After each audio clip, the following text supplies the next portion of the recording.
예, 안녕하십니까. 자, 오늘부터 여러분들과 함께 경찰 형사법을 담당하게 될 김용 교수입니다.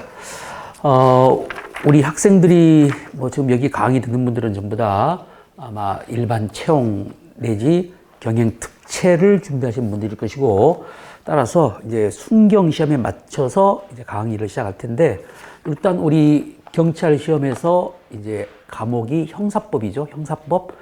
작년까지는 형법, 형사소송법 이렇게 따로따로 시험을 봤는데, 이제 과목이 합쳐져 가지고 형사법으로 바뀌었고, 또 형사법이 이제 예전처럼 형법 전부다, 형소법 전부다 이렇게 나오는 게 아니고, 형법은 전부 다 이제 나오는데, 형사소송법 중에서 수사와 증거, 우리 이제 경찰에 직접 관련이 된 수사와 증거 파트만 시험 과목이 들어갑니다. 그래서 출제가 이제 40문제, 총 40문제가 출제가 되는데, 이 중에 이제 바로 형법하고 이제 수사 증거, 앞으로 우리가 수사 증거라고 하겠습니다. 형소법 중 수사 증거의 비중이 70%, 30% 내외로 이렇게 출제가 돼요. 그런데 이제 올해 두 번 시험을 봤는데 보니까 형법을 보니까 한 27문제 정도가 나오더라고요. 그리고 이제 수사 증거가 12문제 정도가 나와요.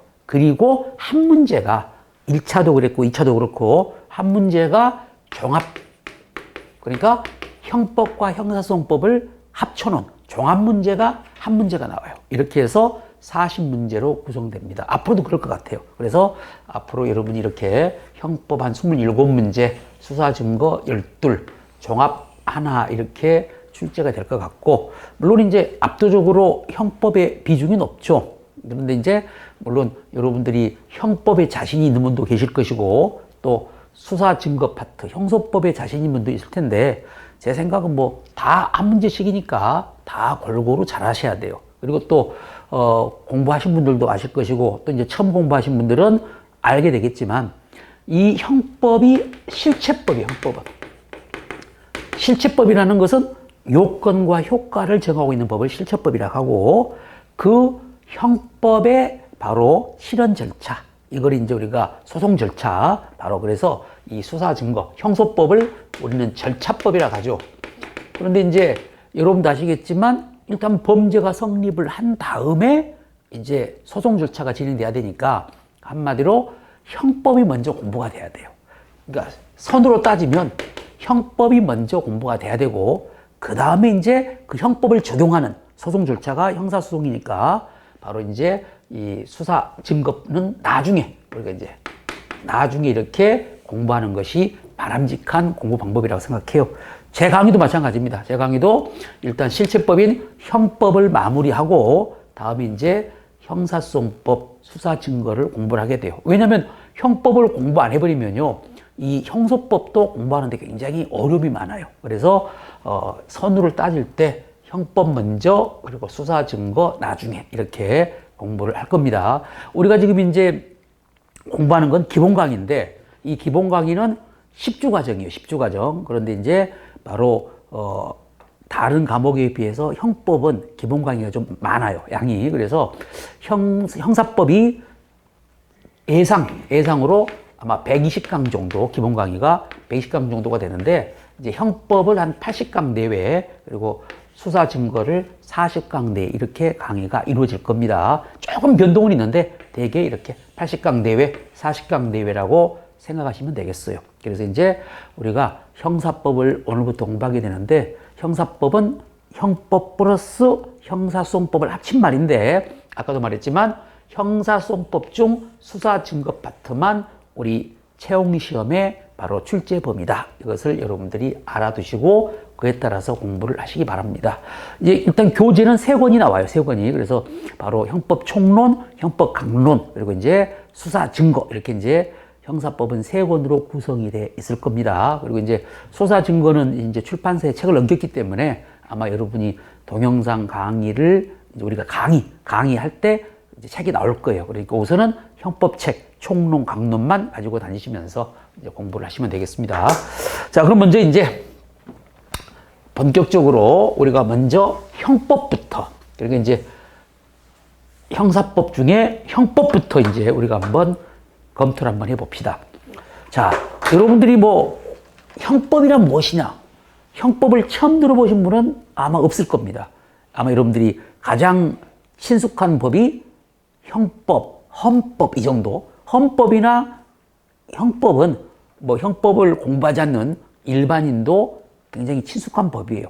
그리고 형법이 뭐냐 물어보면 뭐 정확히는 몰라도 또 우리 일반인들이 대강적으로는 얘기를 해요.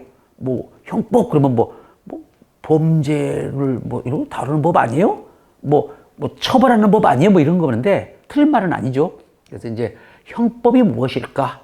형법이란 말은 아주 압축해서 말한다면 범죄와 형벌에 관한 법 규정을 말해요. 범죄와 형벌. 그러니까 형법의 가장 핵심은 범죄와 형벌을 규정을 하고 있어야 돼.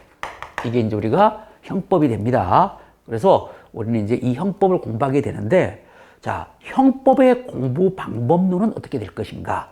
이걸 여러분들에게 한번 말씀드리겠어요. 그러니까 오늘 OT 시간으로 바로 강의로 직접 본론으로 들어가는 게 아니라 짧게 OT 하고 다음에 이제 바로 본격적으로 진도에 들어가겠는데, 형법의 공부를 어떻게 할 것인가? 왜 이게 중요하냐면요. 제가 이제 23년간 이렇게 이제 우리 경찰 학생들을 대상으로 강의를 했는데 많은 느낀 점이 있는데, 그 중에 하나가 뭐냐면은 경찰을 하고자 학원에 오신 분들이 의욕은 좋아요, 의욕은. 그런데 많은 분들이, 특히 남자분들, 여자분보다는 남자분들이 공부를 별로 해본 적이 없는 거야. 그러니까 초등학교, 중학교, 고등학교 때 우리가 쉽게 말하면 공부 좀 한단 말 들어본 적이 없어. 뭐 공부를 포기했거나 아니면 뭐 그냥 중이나 갔다든지 공부 잘한다 이런 말을 들어본 적이 없는 분들이 경찰 시험에 응시하는 분들이 꽤 많아요. 특히 남자분들 중에. 그러다 보니까 어떤 문제가 생기냐면은, 야, 나 경찰 한번 해야겠다 해가지고 의욕은 높아. 그런데 막상 공부를 어떻게 할지를 모르는 거야. 공부를 잘하는 방법을 모르는 거야. 여러분도 아시겠지만 우리가 그런 말 했잖아요, 일상에서. 고기도 먹어본 놈이 잘 먹은다고. 그죠? 여자도 꼬셔본 놈이 잘 꼬십니다. 안 그래? 그러니까 한 번도 그런 경험 없는 사람은 잘 못 꼬셔요. 용기도 없고 요령도 몰라. 그런데 여자를 많이 사귀어본 사람은 여자의 어떤 심리나 어떤 그런 자기 어떤 성격을 아니까 굉장히 나름대로 막말로 이 여자 아니어도 또 있잖아. 그러니까 자신감도 있고, 그리고 너 아니면 뭐 다른 여자 꼬시면 된다 이런 생각으로. 그래서 똑같은 논리야. 해본 놈이 뭘 잘하는 거야, 해본 놈이. 고기도 먹어본 놈이 잘 먹고, 여자도 뭐 속된 말로 꼬셔본 놈이 잘 꼬신다니까. 그래요. 그러니까 이 말은 뭔 말이냐면은 공부도 그래요. 공부도 좀 잘해본 놈들이 앞으로 더 잘해. 왜? 요령을 알거든요. 근데 이제 공부를 한 번도 안 해본 사람들은 요령을 몰라. 의욕만 앞서지 어떻게 하면 공부를 잘하는 방법을 몰라요. 그래서 이제 학원에 여러분들이 오는 이유도 실은 그런 요령을 또 터득하기 위한 뭐 장이 학원이기도 해요. 그러니까 학원에서 꼭 뭐 내용만 공부하는 게 아니라 어떻게 공부를 할 것인가 뭐 이렇게 이런 것을 터득하는 것이 또 학원이기도 하죠. 그런데 이제 제가 이제 쭉 보니까 우리 학생들이 보니까 나름대로는 열심히 하는데 그 열심히 결과로 연결되지 않는 경우가 많아요. 나는 나름대로 열심히 하는데 점수가 안 나온다. 그럼 우리가 보통은 그래. 야, 머리가 안 좋아서 뭐 이렇게 말하잖아. 돌머리 아니야? 막 그러는데 아니야. 머리가 안 좋아서가 아니라 실은 요령이 부족해서 점수가 안 나오는 분이 꽤 많아요. 이거 얼마나 안타까워. 그죠? 열심히 하는데 점수가 안 나오면 열심히 안 한 사람이 점수가 안 나오는 건 안타까울 것도 없죠. 당연하지만 나름대로 열심히 한 학생인데 점수가 안 나와서 시험에 번번이 떨어지더라고. 그러니까 한마디로 공부의 요령이라는 거 굉장히 중요합니다. 열심히 하는 것도 중요하지만 요령도 중요해요. 그래서 이제 형법은 그럼 어떻게 공부할 것인가? 왜 이게 문제가 되냐면 형법을 강의하는 이 교수님마다 조금 공부 방법론을 좀 달리하는 경우가 많아요. 어떤 교수님들은 암기식 이런 암기를 굉장히 중시해. 그래서 막 두 문자 따가지고 너네들은 뭐 애울 필요 없어. 이해할 필요 없어. 뭐 이건 무조건 애워버려. 해가지고 두 문자 따가지고 이렇게 애우게끔 이렇게 이걸 강조하는 분도 계시고, 또 어떤 분은 철저히 이해 중심. 애우는 것보다는 형법을 이해해야 된다 해가지고 이해 중심의 강의를 또 강조하는 분도 있어요. 뭐 다 장단점은 있습니다. 장단점은. 그런데 이제 뭐 올해 여러분이 시험 보셨겠지만 시험이 갈수록 난도가 높아져 갑니다. 특히 이제 영어 국사가 없어지다 보니까, 없어진 건 아니지만 이제 패스제로 바뀐 다음에 영어의 비중이 이제 과히 떨어졌죠. 왜? 지금 공부한 분들은 다 영어 패스했을 테니까. 그러니까 결론적으로 이제 법과목 싸움이야. 그러니까 출제 당국에서도 그걸 알아요. 그러니까 이제는 법과목을 난도를 좀 높이는 거야. 그래서 뭐 올해 2차 시험 같은 경우는 굉장히 어려웠잖아. 제가 보기에는 너무 어려웠어요.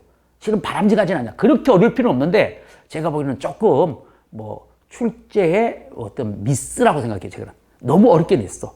그런데 그렇지 않더라도 갈수록 형사법은 난도는 높아갈 거예요. 난도는 이제 문제도 좀 길어지고 지문도 좀 길어지고 또 이제 난도도 좀 높아가는 앞으로 경향이 계속 될 겁니다.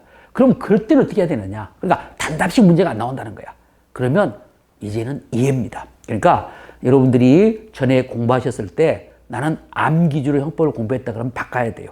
공부의 패턴을 이제는 이해하셔야 됩니다. 그리고 타 과목에 비해서 형소법이나 경찰학보다는요, 바로 형법은 암기를 안 해도 고득점을 할 수가 있어요. 쉽게 말하면 나는 암기력이 떨어진다. 그래도 형법은 고득점할 수 있어요. 왜? 암기할 것들이 별로 없어요. 뭐 여기서 우리 그 시험 보신 분 아시겠지만, 기출문제 보시면 아시겠지만, 야, 내가 뭘 외웠어야 되는데 그거 안 외웠더니 틀렸네. 그런 문제는 거의 없습니다. 그렇죠? 그러니까 형법은 철저하게 여러분들이 이해 중심의 공부를 하셔야 돼요. 그래서 자, 형법의 공부 방법론입니다. 형법의 공부 방법론과 형소법은 좀 차이는 있는데 우선 우리가 형법을 시작했으니까 형소법은 나중에 그때 이제 수사 증거 파트에서 다시 공부 방법론을 간단히 말씀드리겠고, 형법의 공부 방법론은 첫 번째가 이해 중심의 공부를 하시라는 거예요. 저는 굉장히 이걸 강조합니다. 예전부터 저는 강의 자체도 그렇고 학생들에게 공부하라고 강조할 때도 이해 중심의 바로 이 공부를 강조했어요. 형법은 특히 그래요. 그러니까 철저히 이해. 다시 말하면 여러분이 Y를 생각하면서, 그러니까 왜 입법자들이 이러한 법 규정을 뒀을까? 왜 우리 판례는, 대법원은 왜 이걸 이렇게 해석을 할까? 알겠죠? 다시 말하면 또 학설이 나오면 학자들은 또 왜 이걸 이렇게 생각을 할까? 이런 왜라는 것이 굉장히 중요합니다. 그래서 항상 공부할 때는 왜라는 거. 그래서 이해, 왜 판례가 절도죄로 볼까? 그러니까 결론이 절도죄인데 절도죄만 중요한 게 아니라 왜 절도죄로 볼 것인가? 여러분이 판례 공부하다 보면 판결 요지가 있잖아. 절도죄로 가는 어떤 과정을 설명하고 있는데 그 판결 요지도 이제는 중요해요. 알겠죠? 그래서 무조건 어떤 경우는 절도죄다. 뭐 이렇게 무조건 외우지 말고 이렇게 판례 공부할 때도 이해를 하시면서 공부를 하시기 바래요. 이해 중심의 공부. 자, 계속 앞으로 제가 강조할 거예요. 두 번째. 2번이 중요합니다. 형법은 여러분들이 이제 출제를 보면은 대개 보면은 판례 문제와 이론 문제로 구성되어 있어요. 그러니까 판례 문제와 이론 문제로 구성되어 있는데 이게 직렬마다 좀 달라요, 비중이. 그런데 특히 경찰 같은 경우는 바로 판례가 한 85% 정도, 판례 문제가. 그리고 이론 문제는 법조문, 학설 다 망라합니다. 법조문과 학설을 망라한 이론 문제가 한 15문제 정도가 15%가 출제가 돼요. 그러니까 85%와 15%, 그러니까 85%는 바로 이제 판례 문제고 이론 문제는 15% 정도가 돼요. 그러면 여러분이 여기서 보시다시피 압도적으로 판례가 중요하죠. 한마디로 형법은 판례 싸움이에요. 그러니까 결론만 말씀드리면 여러분들이 뭐 형법 공부하다가 학설이 어렵다 뭐 이런 게 있어요. 물론 학설이 어렵죠. 그렇지만 학설은 많이 안 나와요. 뭐 잘해봤자 2문제 정도. 그러니까 결론적으로 말하면 일단 여러분은 형법의 핵심, 형법의 바로 이 포인트는 학설이 있다는, 판례 있다는 겁니다. 그래서 판례 중심의 공부를 하셔야 돼요. 이거 굉장히 중요합니다, 이거. 그러니까 판례 중심의 공부를 할 거. 알겠죠? 그래서 바로 여러분들이 우리 책도 뭐 판례가 많지만 어차피 판례만 잘 잡아놓으면 형법을 고득점할 수 있어요. 그러니까 형법을 점수가 안 나오는 것은요, 여러분이 뭐 이번 시험도 마찬가지겠지만 형법이 점수가 안 나오는 것은 한마디로 말하면 판례가 아직 정리가 안 돼서 그러는 거야. 판례만 잘 잡으면 어느 정도 점수를 얻을 수가 있어요. 그리고 이제 바로 이 이론, 학설을 중심으로 한 이론은 이제 고득점을 위한 바로 이제 플러스 요인이에요. 플러스 요인. 그래서 판례 중심의 공부를 하셔야 된다는 거. 앞으로 강의할 때도 마찬가지일 겁니다. 우리가 강론 같은 데 봐도 죄가 많잖아? 그런데 판례가 없는 범죄는요, 중요하지 않습니다. 그러니까 그만큼 형법은 판례가 중요해요. 물론 이제 우리 형사소송법, 수사증거도 판례가 중요하지만 그 비중은 조금 약해요. 한 70%하고 30% 법조문. 그런데 형법은 이렇게 압도적으로 판례가 중요하다. 경찰 시험은 특히 판례가 중요하다는 거. 그래서 여러분들이 판례 중심의 공부를 해야 된다. 자, 그리고 이제 세 번째. 우리 시험은 객관식 시험이에요. 사지선다형 객관식 시험인데 이거 아주 중요합니다. 공부를 할 때요, 객관식 시험을 준비하신 분들이 주관식 시험에 대비하는 공부를 하는 사람이 있어요. 그 말은 뭔 말이냐? 주관식 시험은 좀 암기력이 있어야 됩니다. 왜? 의도 외워야 되고 목차도 외워야 돼요. 그러니까 쉽게 말하면 우리가 주관식 시험은 종이 몇 장 주면서 자, 이른바 재형법정주에 대해서 논하라. 딱 그냥 한 줄 재형법정주에서 논하라. 그럼 우리가 근데 몇 장을 써야 돼? 그러려면은 의도 써야 되고 목차도 써야 되고 다 외우고 있어서 써야 될 거 아니야. 그런데 객관식 시험은요, 우리가 쓰는 게 아니고 출제자가 써서 우리한테 보여주는 거야. 보여주면서 야, 이 4개의 지문 중에 틀린 거 한번 골라봐. 이 4개의 지문 중에 옳은 거 한번 골라봐, 이거 아닙니까? 그럼 그거 뭐야? 더 세밀하게 디테일하게 분석하면 맞은 것 틀린 것이더라도요, 이거 하나의 지문에 OX를 물어보는 거야. 1번 문제 1번 이것이 맞냐 틀리냐를 물어보는 거 아닙니까? 그럼 우리가 이걸 읽어봐가지고 나 옛날에 봤어. 뭐 기출문제에서 봤던 뭐 강의를 들었던 이거 틀린 문장인데? 이걸로 끝나는 거예요. 이걸로. 그죠? 그러니까 다시 말하면 외워야 되는 게 아니라는 거야. 우리가 써야 되는 게 아니기 때문에 단순히 봐가지고 맞다 틀리다만 결정할 수 있으면 돼요. 그죠? 그리고 더 엄격히 말하면 3개만 결정할 수 있으면 돼. 솔직히 말하면. 그죠? 왜? 3개가 다 이거 틀린데? 이거 틀린데? 이거 틀린데? 4번은 모르겠어. 처음 봤어. 그러더라도 맞힐 수가 있어요. 왜? 3개만, 사지선대학은 3개만 알면 되는 거야. 우리가 틀린 이유는 뭐야? 3개를 몰라서 틀리는 거예요. 2개만 알면 이제 틀릴 가능성이 높죠. 3, 4에서 찍다 보면 틀리니까. 그러니까 결론적으로 여러분들이 객관식 시험이기 때문에 주어진 글을 읽어보고 맞고 틀린 것만 결정할 수 있으면 된다니까. 그래서 주관식과 달리 암기력을 요하지 않는다는 거예요. 그런데 이게 이제 왜 의미가 있냐? 세 번째, 지금 하고 싶은 거. 우리는 객관식 시험을 준비하기 때문에 객관식 시험의 가장 효율적인 공부 방법은 뭘까? 제 생각은 문제를 많이 풀어보는 거예요. 문제를 많이 풀어보는 거. 오늘 여러분이 기본 강의를 듣겠지만 이 강의를 듣게 될 때 아마 여러분들이 소화할 수 있는 그 능력이 50%로 봐봐. 내가 10을 강의했는데 5만 여러분이 이해를 할 수가 있어. 그런데 그래도 굉장히 나름대로 이해를 잘한 거야. 그런데 문제는 궁극적으로는요, 문제를 풀면서 이 강의가 완성이 되는 거야. 그러니까 선생님 강의 들을 때는 대강, 내가 학생 뭐 말인지 알겠지? 그러면 뭐 대강, 우리 보통 말할 때 대강 알겠습니다. 좀 두리뭉실하게 대강. 그런데 그 대강을 구체하는 것이 문제야, 문제. 그래서 문제를 풀어봐야 돼요. 그래서 문제를 많이 풀어봐야 돼. 형법, 형소법 마찬가지야. 다 형법이든 수사 증거든 문제를 많이 풀어봐야 돼요. 문제를. 그래서 일단 여러분들이 이렇게 자, 이해 중심의 공부, 판례 중심의 공부, 문제 중심의 공부. 이걸 저는 가장 강조해요. 이게 수험 적합적인 공부가 아닌가 생각돼. 그러니까 무조건 애올라가지 마라. 애올라가지 마라. 바로 선. 이해가 먼저고, 이해가 안 되는 것들은 나중에 바로 이제 암기하자.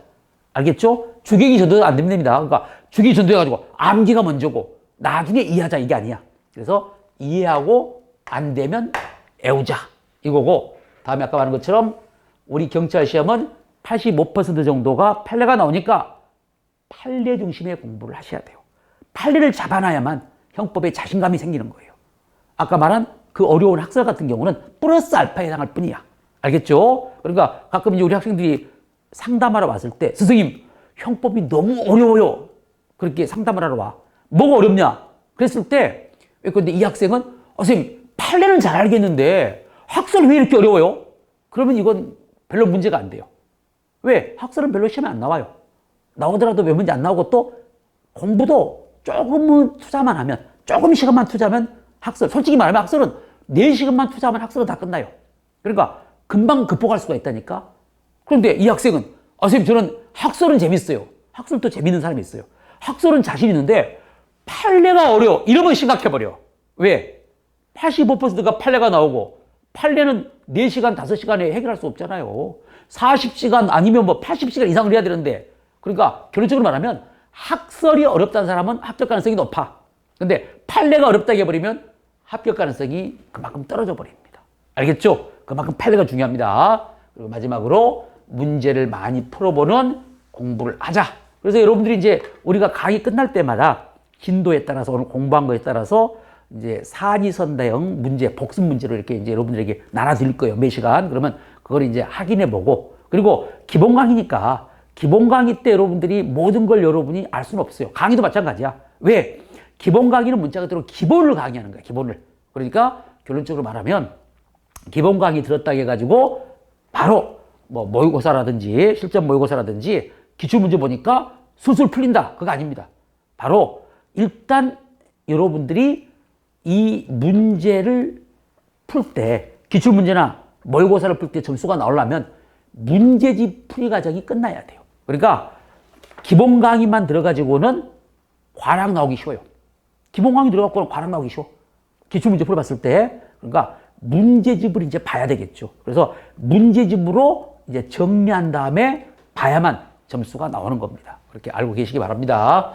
자, 그러면 이제 본격적으로 한번 들어가 보겠습니다.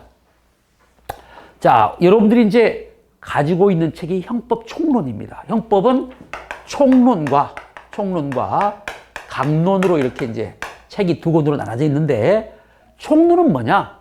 우리가 형법을 보면요, 제1조부터 바로 81조까지가 형법 바로 총칙이야. 총칙. 그러니까 총칙. 이른바 총칙 규정. 우리 형법은 1편에 가지고, 법조문 보면 1편에 가지고 총칙이라고 돼 있다고. 그 총칙을 다루는 바로 이제 공부가 총론이야. 우리 책에 보면 제일 뒤에 부록 보십시오.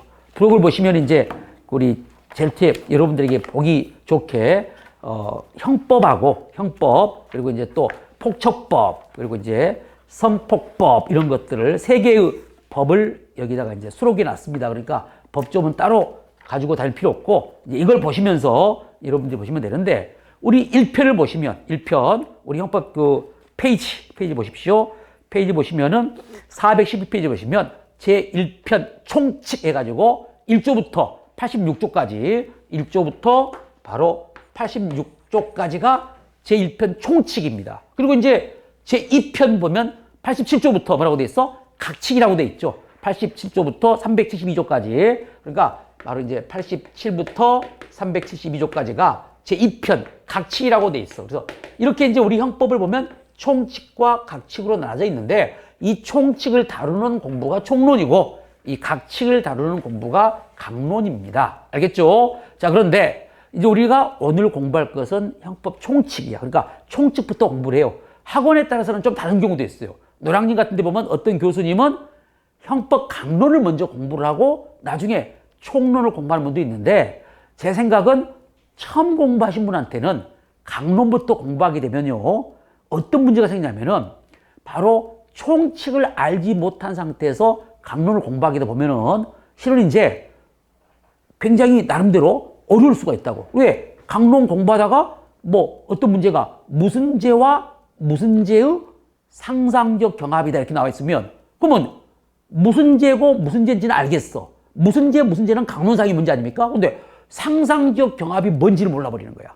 그래서 제 생각은 처음 공부하신 분한테는 총칙부터 공부를 해서 각칙으로 이렇게 가는 것이 바람직하다고 생각해요. 그래서 제 강의는 형법 총론부터 시작해서 강론으로 이렇게 끝나게 됩니다. 이렇게 알았으면 될 것 같고, 그래서 당분간은 여러분들이 형법 총론 책 한 권만 가지고 다니시면 돼요. 형법 총론. 자, 그럼 이제 형법 총론을 여러분이 이제 보시면은 바로 1편, 2편, 3편으로 구성되어 있습니다. 자, 우리가 형법 총론책을 펴시면 이제 1편, 2편, 3편으로 이렇게 구성되어 있는데, 1편에 보니까 서론이라고 되어 있고, 제 2편이 범죄론이라고 되어 있죠.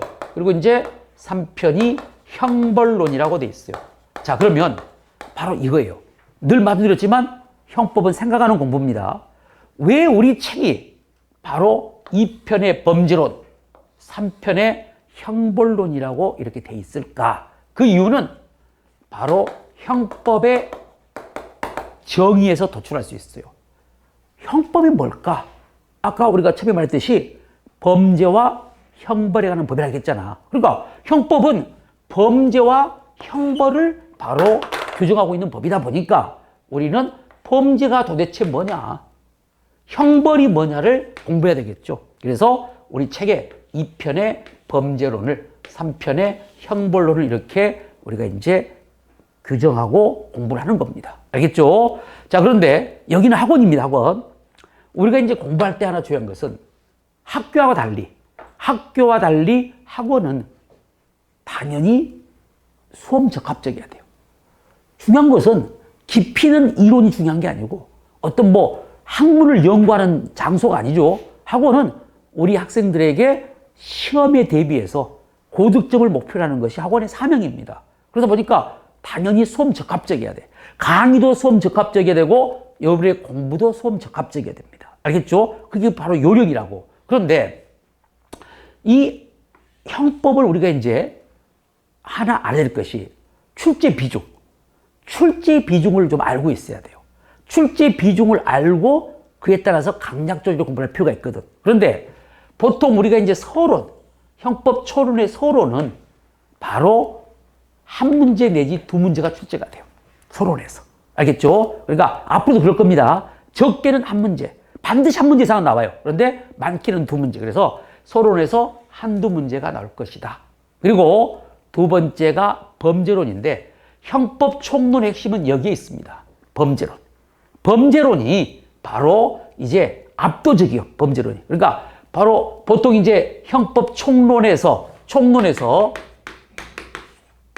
뭐 13문제가 나온다. 13문제가 나온다. 그렇게 되면은 바로 12문제는 서론, 아니, 한두 문제는, 한 문제, 두 문제는 서론에서, 또 여기도 형벌론도 한두 문제 정도 이렇게 출제가 되고 나머지는 전부 다 범죄론에서 출제가 돼요. 그러니까 압도적으로 범죄론이 중요하고 여러분들이 앞으로 범죄론 중심으로 공부를 하게 될 수밖에 없어요. 그래서 범죄론의 경우에서 뭐 한 13문제 이렇게 출제가 될 것이다. 13문제, 여기서 뭐 두 문제, 한 문제 이렇게 출제가 되는 것이 오늘날 바로 출제의 비중이다. 이렇게 생각하시면 되겠습니다. 그래서 서론에서 한두 문제, 적게는 한 문제, 많게는 두 문제 이렇게 나오는데 오늘 우리가 공부할 것은 이제 바로 이 서론입니다. 서론.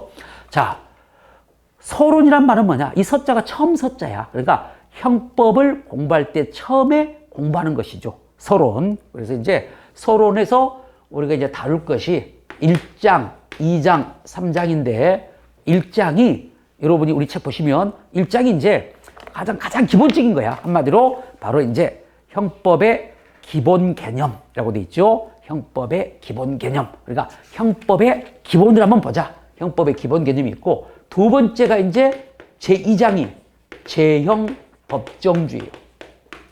그리고 3장이 형법의 적용법인데, 여기서 핵심은 바로 이거죠. 여기가 가장 중요합니다. 제형 법정주의. 그리고 형법의 적용비가 그 다음에. 그래서 한두 문제가 시험에 나오면 2장 제형 법정주의, 3장 적용범에서 나오는 것이 일반적이야. 그래서 여러분 앞으로 2장과 3장을 중심적으로 공부를 하셔야 돼요. 알겠죠? 그러니까 수험생 입장에서는 뭐가 중요하다는 거 굉장히 중요합니다. 앞으로 타겟을 정하는 거야. 내가 뭘 공부해야 되겠다. 그걸 정해놓고 거기에 대한 집중적인 공부가 필요하지. 시험에 안 나올 것을 공부하고 있는 거, 이거 자체가 비효율적이라니까. 그래서 앞으로 우리는 서론에서는 한두 문제가 나오는데, 그 한두 문제가 제2장 제형법정주의와 3장 형법의 적용범에서 나올 것이다. 이렇게 보시면 될 것 같고, 다만 오늘은 시험에는 안 나오겠지만 오늘 형법을 처음 공부하니까, 기본 강의니까 형법의 기본 개념에 대해서 간단히 살펴보고 갑니다. 그러니까 이 1장은 시험에 안 나와요. 안 나오니까 제가 이제 잠깐 강의는 하겠지만, 왜? 이게 기본 강의가 아니면 안 해. 앞으로 이제 우리가 10주는 기본 강의고, 그 다음에 10주는 이제 심화 강의야. 심화 강의 때는 이거 안 합니다. 시험 강의 때는 순전히 이제 시험에 나올 것만 이렇게 급소만 하니까. 그런데 여기는 기본 강의니까 기본 개념을 공부하는데, 여기서 제일 먼저 나오는 것이 형법의 개념이죠. 형법의 개념. 형법이란 무엇일까? 그런데 아까 말씀드렸지, 형법이란 범죄와 형벌에 관한 법이라고 그랬죠. 그런데 잘 봐봐. 우리 책을 보시면 형법의 개념이 범죄와 형벌에 관한 법이라고 안 돼 있어요. 범죄와 바로 그에 대한 법률효과인 형벌 및 보안 처분을 규정한 법규범이라고 돼 있죠. 그죠? 실은 우리 책에 있는 게 100점 답안이야. 그런데 여기서 주제할 거, 이게 바로 공부예요. 우리는 형법의 개념에다가 형광펜을 칠해서, 내지 빨간 줄을 그어가지고 이걸 외우는 공부를 하면 안 됩니다. 왜 그럴까요? 왜 형법의 개념을, 형법을 공부하고 있으니까 형법이 뭔지를 우리가 알아야 되는 거 아닙니까? 정확히 형법을 공부하고 있으니까 형법의 개념을 정확히 알고 있어야 되지 않습니까? 그래서 형광펜 밑줄 한다든지, 빨간 펜을 그는다든지, 형광펜을 칠해가지고 외워야 되는 거 아니에요. 그런데 그럴 필요가 없다니까. 왜? 정확히 말하면 시험에 나온다 안 나온다? 안 나와. 이게 중요해. 우리는 학원은 그래. 시험에 안 나오는 건 중요하지 않아요. 우리는. 알겠죠? 그러니까 여러분이 앞으로 승진 시험도 앞으로 경감승리까지 형법이 있으니까, 경감승리까지 한 10년 공부한다 해봐. 10년 동안 형법 문제를 많이 볼겠죠? 그 문제 중에 하나가 형법의 개념을 기술한 것이다. 가장 올바른 거 나올까? 절대 안 나옵니다. 알겠죠? 안 나온 걸 정확히 외우고 있으면 안 돼요. 그러니까 그게 시간 낭비라는 거야. 그게 수험 적합적이 아닌 거예요. 그러니까 그럼 어떻게 해야 되느냐? 형법의 개념은 시험에 안 나와. 근데 우리가 그래도 형법을 공부해서 대강은 알아야 되잖아. 대강. 근데 바로 범죄, 그리고 이제 그에 대한 법률효과가, 오늘날 국가의 형사제재는 범죄 형사제는 두 개가 있어요. 오늘날 국가의 형사제는 형벌과 보안 처분이 있는데, 이 중에서도 뭐가 중요할까요? 바로 형벌이 중요하겠죠. 국가의 형사제재 중 압도적으로 중요한 건 형벌이야. 그러니까 우리는 굳이 우리 책에 있는 것처럼 정확히 알 필요 없어요. 그냥 압축해서 형법이란 범죄와 형벌에 관한 법 규정이다, 이렇게 하면 돼요. 알겠죠? 시험에 안 나오는데 뭘 그렇게 자세히 알고 있을 필요가 뭐가 있어. 그죠? 그러니까 이렇게 간단히 알아두시고, 그래서 우리가 2편 범죄론, 3편 형벌론을 공부하는 겁니다. 그런데 이제 자, 문제는 학자들이 봐봐, 형법을 학자들이 형식적 의미의 형법, 형식의 반대가 실질적이죠. 실질적 의미의 형법이라고 분류를 합니다. 물론 이것도 시험에는 나오지 않아요. 기본 강의니까 지금 오늘 하는 거야, 한번. 오늘은, 여러분이 오늘 처음이자 마지막으로 들어, 이것을. 형식적 형법과 실질적 형법은 뭔 말일까? 자, 이것도 무조건 애우지 말고 생각해. 형법은 항상 생각하는 공부야. 왜 형식, 실질을 말했을까? 자, 아까 말한 것처럼 형법은 범죄와 형벌에 관한 법입니다. 그죠? 그런데 문제는 범죄와 형벌을 규정한 법들이 하나만 있는 게 아니라 우리 현행법상 700여 개 이상의 법들이요, 범죄와 형벌을 규정하고 있어요. 여러분이 잘 아는 국가보안법. 국가보안법에도 잠입탈출죄라고 해가지고 범죄와 형벌을 규정하고 있고요. 또 경범죄처벌법, 노상방뇨죄. 여러분이 길거리다가 오줌 싸는 거, 이게 노상방뇨죄야. 이게 경범죄처벌법에 규정돼 있어요. 알겠죠? 그러니까 법 이름은 형법이 아니지만 그 내용이, 그 실질의 내용 아닙니까? 그 내용이 범죄와 형벌을 규정하고 있는 법들이 많다는 겁니다. 그걸 우리가 전부 다 통틀어서 그것을 실질적 의미의 형법이라고 그래. 왜 실질적이라고 한다고? 실질을 중시한다는 거야. 형식, 껍데기가 중요한 게 아니라 내용이 중요하다. 다시 말하면 법 이름이 형법이 아니더라도 내용이, 실질이 범죄와 형벌을 규정하고 있다면 형법으로 보자. 그래서 이걸 실질적 의미형법이라고 그래요. 그러니까 제가 말한 건 뭐냐면 시험에 나오건 안 나오건 우리는 항상 왜 우리 학자들이 이걸 실질적 의미형법이라고 이름을 붙였을까? 알겠죠? 왜? 이름이라는 게 중요해. 여러분들도 이름이 다 있을 거라고? 그러면 이름에 다 뜻이 있어요. 그죠? 여러분이 아버님 이름을 지었던, 할아버지가 지었던, 장명소에서 지었던 다 이름에 뜻이 있다고. 그죠? 그러니까 결론적으로 말씀드리면 법률 용어들도 다 마찬가지로 뜻이 있는 거예요. 그래서 무조건 애우지 말고 왜 이렇게 지어? 자, 다음에 이 반대가 형식적 형법이야. 그러면 왜 형식적일까? 자, 바로 범죄와 형벌을 규정하고 있는 법들이 많지만 그 법들 중에서도 형식이 껍데기가 이름이 형법인 경우만 그게 형법이다. 그러니까 이름이 형법으로 돼 있어야 돼. 법 이름이. 그게 바로 실질이 아니고 형식 아닙니까? 껍데기, 겉모습. 그러니까 바로 이름이 바로 형법이라고 돼 있어야 된다. 알겠죠? 그것만이 형법이다. 이것을 우리는 형식적 의미 형법이라고 그래. 그러니까 다시 말하면 바로 아까 말한 이른바 경범죄처벌법, 국가보안법은 법 이름이 형법이 아니죠. 이것들은 형식적 형법이 아닙니다. 그러니까 만약에 국가보안법은 형식적 형법이다 그러면 틀려요. 그렇죠? 그렇지만 국가보안법은 실적 형법이다. 경범죄처벌법도 실적 형법이다. 이건 맞는 말이야. 알겠죠? 그러니까 바로 법 이름, 형식을 중시한다고 해서 형식적 형법이라고 그래. 그래서 이거 딱 하나야.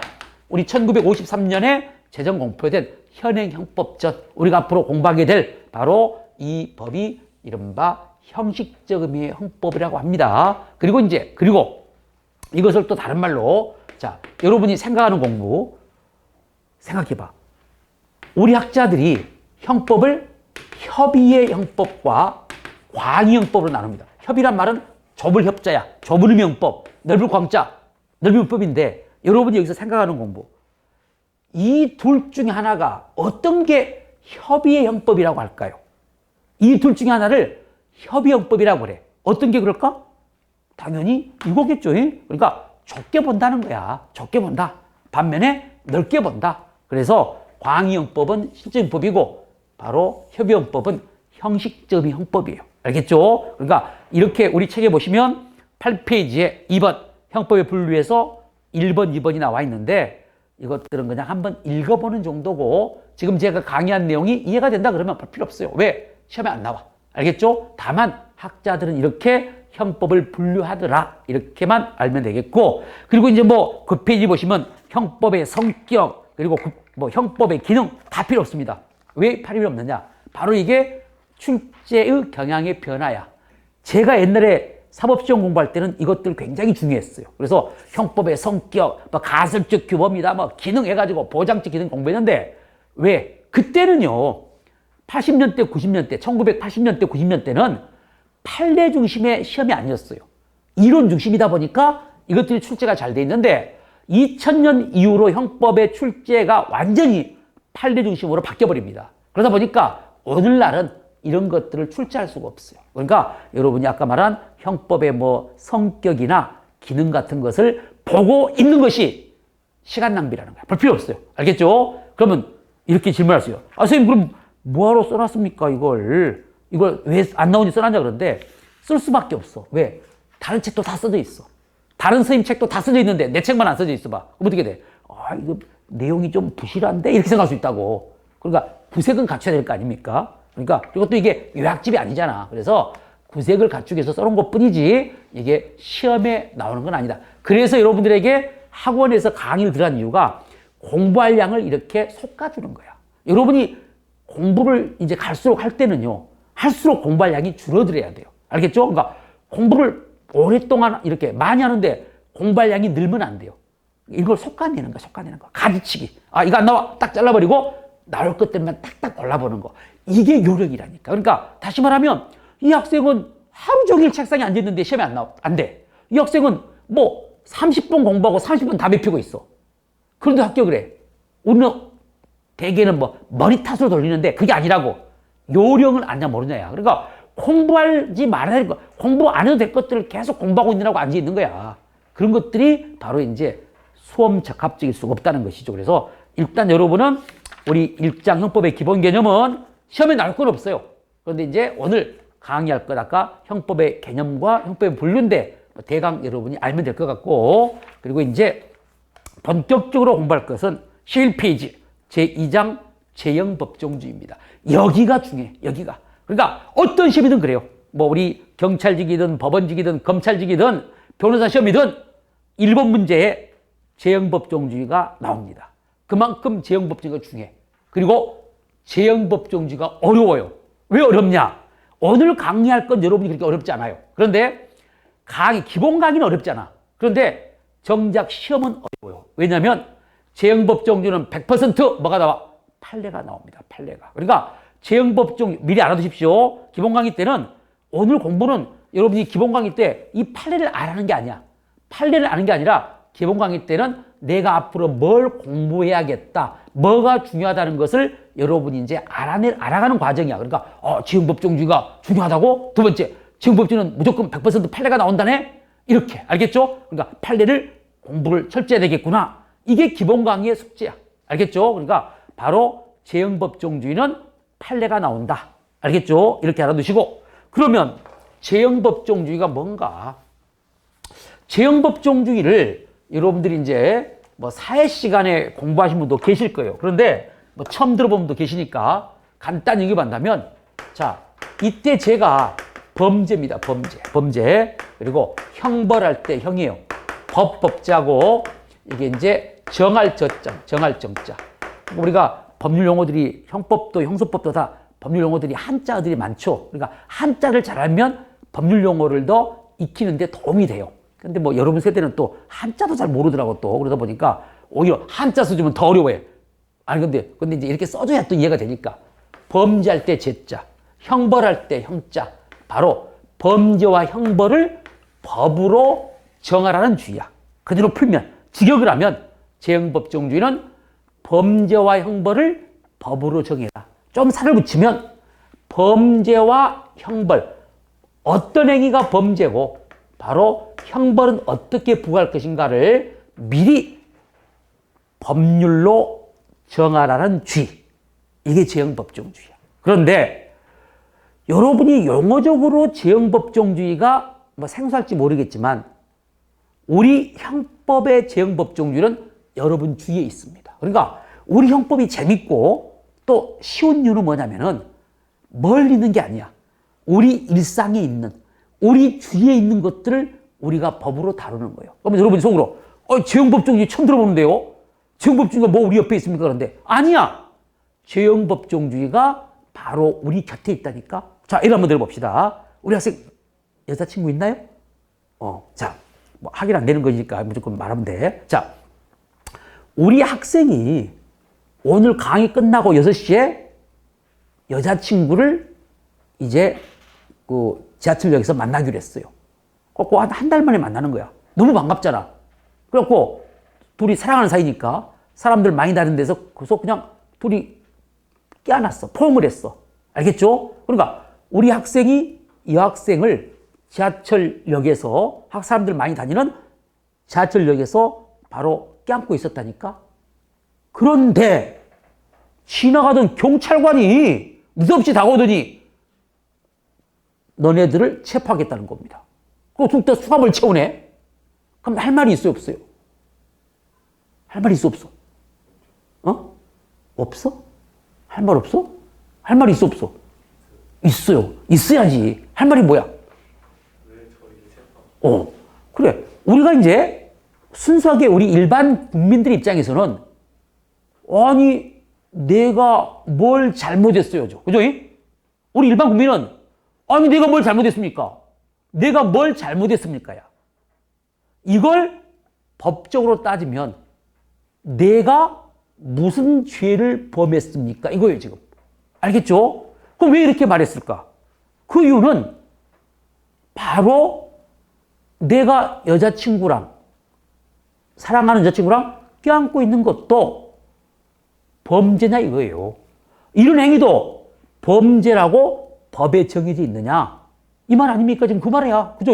그거야. 그러니까 이 친구는 그게 범죄가 아니라고 알고 있는 거야. 그렇죠? 한마디로 법에 이런 행위를 금지하는 규정이 있는 걸, 규정이 있다는 걸, 규정이 없다고 알고 있는 거야. 그러니까 아니, 내가 뭘 잘못했어요? 내가 뭘 잘못했어요? 일반 용어, 가장 우리가 일반적인 것이고 조금 이걸 법적으로 말하면 아니, 내가 무슨 죄를 졌습니까? 이게 죄형법정주의야. 그러니까 다시 말하면 내 행위가 범죄냐는 거야. 왜 그런 말 했느냐? 바로 내 행위는 법에 범죄로 규정되어 있지 않다는 겁니다. 알겠죠? 다시 말하면 내 행위가 범죄가 되려면 반드시 내 행위 이전에 국회에서 만든 법률로 범죄로 정해져 있어야 돼. 그죠? 그러니까 아무리 사회적으로 비난받을 만한 일이고 반사회적 행위일지라도 법에 범죄로 규정되어 있지 않으면 범죄가 아닙니다. 범죄가 아니면 당연히 그에 따른 법률가인 형벌을 부과할 수도 없죠. 여러분이 가장 대표적인 예 중에 하나가 간통입니다. 간통 아시죠? 간통행위 나쁜 짓이 아니야. 나쁜 짓 아니야? 한번 해야 되겠네. 장려해야 돼? 나쁜 짓이 아니야. 우리 생각을 물어보는 거야. 간통행위는 나쁜 짓이야 아니야? 생각해 보니까. 그래. 나쁘다고 생각하잖아 지금. 근데 이분은 지금 말한 이유를 알겠어. 이분도 실은 나쁜 짓인데 범죄로 연결하다 보니까 지금 이 사람은 간통죄가 범죄가 아니니까 그걸 알고 있어서 하는 말인데, 간통행위 사실 우리가 봤을 때 나쁜 짓이잖아. 그런데 간통행위를 하더라도 깜빵이 안 갑니다. 처벌되지 않아. 그죠? 왜? 나쁜 짓인데 처벌되지 않는다니까? 그 이유는 뭐냐면 현행법상 간통행위를 범죄로 규정한 법이 있어, 없어? 없죠. 그게 죄형법정주의야. 아무리 손가락질할 만한 사회적으로 비난받는 행위지만 그 행위가 범죄가 되려면, 그래서 형벌을 부과하려면 반드시 국회에서 만든 법률로 범죄로 정해져 있어야 돼. 이게 죄형법정주의. 그러니까 죄형법정주의가 멀리 있는 게 아니라니까? 우리 주위에 있는 거야, 우리 주위에. 여러분이 혹시 이 남자분이 지금 유부녀를 세이클럽에서 만나가지고 사귀고 있어, 지금. 채팅해가지고. 유부녀인 줄 알아. 근데 오늘 밤 강의 끝나고 동침했어. 모텔에서. 그죠? 근데 이 학생이 왜 했느냐? 자기 행위는 처벌되지 않는다고 생각을 해. 왜? 간통행위는 범죄가 아니라고 알고 있으니까. 그게 죄형법정주의라니까. 나는 솔직히 걸리면 남편한테 좀 맞을지도 모르겠고, 아니면 또 사회적으로 좀 비난받을지 모르겠지만, 내 행위를 법에 범죄로 규정하고 있는 것은 없으니까, 범죄 아니니까 해도 되네, 이렇게 생각할 거라고. 그러니까 결론적으로 이렇게 우리 일상에 굉장히 깊이 스며들어 있는 게 죄형법정주의야. 우리가 말한 아니, 내가 뭘 잘못했습니까? 가 죄형법정주의 표현인 거예요. 그렇죠? 그래서 범죄와 형벌을 법률로 정하라는 주의가 죄형법정주의고, 독일의 법학자 포이엘바라는 사람이, 이건 시험에 안 나오니까 그 학자 이름 쓸 필요 없어요. 독일의 법학자에 포이엘바라는 사람이 있는데, 그 사람이 재형법정주를 이렇게 표현했어요. 자, 이 표현은 알고 있어야 돼요. 법률 없으면 범죄도 없고 형벌도 없다. 이게 재형법정주의 단적인 표현이에요. 법률 없으면 범죄 없고 형벌 없다. 알겠죠? 그러니까 내 행위를 범죄로 법률로 규정하고 있지 않으면 그건 범죄가 아니고 따라서 형벌도 부과할 수 없다 이거죠. 알겠죠? 이게 바로 재형법정주의다. 이렇게 보시면 되겠고, 우리가 책 보십시오. 11페이지 보시면 의가 나와 있는데 아까 그 가로쳐가지고 법률 없으면 범죄 없고 형벌 없다가 재형법정주의 단적인 표현이다. 이렇게 보시면 되겠습니다. 이렇게 보시면 되겠고, 그리고 이제 그 양가로 2번 보시면 재형법정주의 존재의가 나와 있는데 재형법정주의는 왜 그러면 바로 필요하냐? 국가의 자의적인 형벌권 행사로부터 국민의 자유와 권리를 보장함을 사명으로 합니다. 이거 꼭 알고 있어야 돼. 그러니까 시험에 직접 나오든 안 나오든, 옆에 뭐 철도경찰직이는 나와 있는데 이것이 이렇게 안 나오더라도요, 시험에 안 나오더라도 우리가 알아야 될 것은 재형법정주의 존재의 내지 사명, 재형법이 왜 필요한가? 국가의 자의적인 형벌권 행사로부터 국민의 자유와 권리의 보장입니다. 왜 이걸 말씀드리냐면 앞으로 우리가 재형법을 공부하면서 계속 이게 근본적인 바로 이 생각이야. 국민의 자유와 권리를 보장하는데, 국민의 자유와 권리를 보장하는 것을 재형법정주는 사명으로 한다는 거. 알겠죠? 그리고 이제 뭐 법적 기능, 뭐 법적 근거, 기능, 현대적 의미 나왔는데 이것들이 옛날엔 시험에 나왔어요. 그런데 지금은 안 나와. 그러니까 지금 2, 3, 4는 여러분이 안 봐도 돼. 왜 안 봐도 된다고? 아까 말했잖아. 재형법정주의는 우리 서론에서 한 문제가 나오는데 뭘로 나온다고? 100% 판례로 나온다는 거야. 그러니까 바로 법적 근거, 기능, 현대적 의의 같은 경우는 여러분이 안 봐도 된다는 거야. 우리는 무조건 이제 재형법정주의는 판례로 이렇게 이제 끌고 가야 돼. 판례로 나올 걸로. 그래서 우리가 이제 정작 중요한 것은 12페이지 재형법정주의의 내용, 파생원칙, 여기야. 여기가 중요해, 여기가. 그래서 여러분이 책 보면 파란색으로 판례가 많죠? 바로 이런 판례들이 출제가 되고, 제가 강의하다 보면서 이렇게 생각해요. 우리 이제 공부하신 분들한테 형법을 총론, 강론 통틀어서 뭐가 어렵냐 물어보면 어떤 분들은 지금 선생님 좀 횡령 배임 너무 어렵대. 횡령 배임 쪽 너무 어렵습니다. 물론 어려울 수 있어요. 충분히 이해가 돼. 어떤 분은 그보다 문서에 관한 죄, 문서죄가 너무 어려워요. 그런 분도 있어요. 그런데 제 생각은 그래요. 제 생각은 가장 어려운 건 재형법정주의야. 이 재형법정주의 판례들이 정말 어렵습니다. 솔직히. 봤냐 안 봤냐. 여러분 공부했지만 재형법 판례를 봤냐 안 봤냐. 안 보면 다 틀려버린다니까. 그만큼 어려운 데가 재형법정주의야. 알겠죠? 그래서 이제 우리가 좀 쉬었다가 본격적으로 12페이지 재형법정주의 내용, 파생원칙부터 공부를 하도록 하겠습니다.